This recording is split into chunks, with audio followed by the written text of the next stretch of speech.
নমস্কার বন্ধুরা, কেমন আছো তোমরা সবাই? আশা করছি তোমরা সবাই খুবই ভালো আছো। ভালো থেকো, সুস্থ থেকো।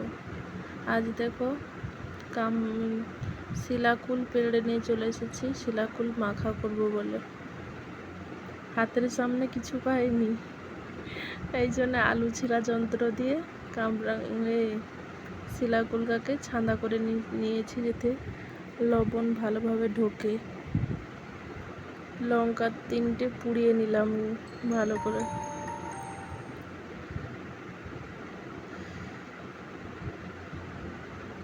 কারা কারা এইভাবে টক খেতে ভালোবাসো কমেন্টে জানিও।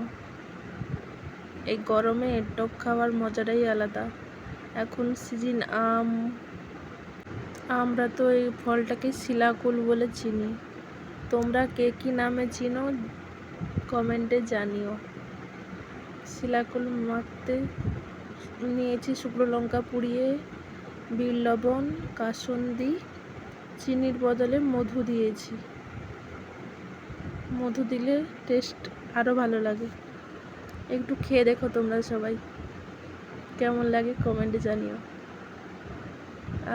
এখন মনে হচ্ছে যেন সত্যি একটু আবার মাখা করে খেলে ভালো হতো।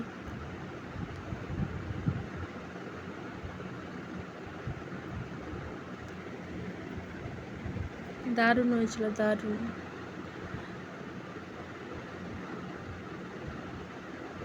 শিলাকুল পুরো আমলকির মতো। আমলকি একটু বড় সাইজের, এগুলো একটু ছোট সাইজের, প্রচুর টক।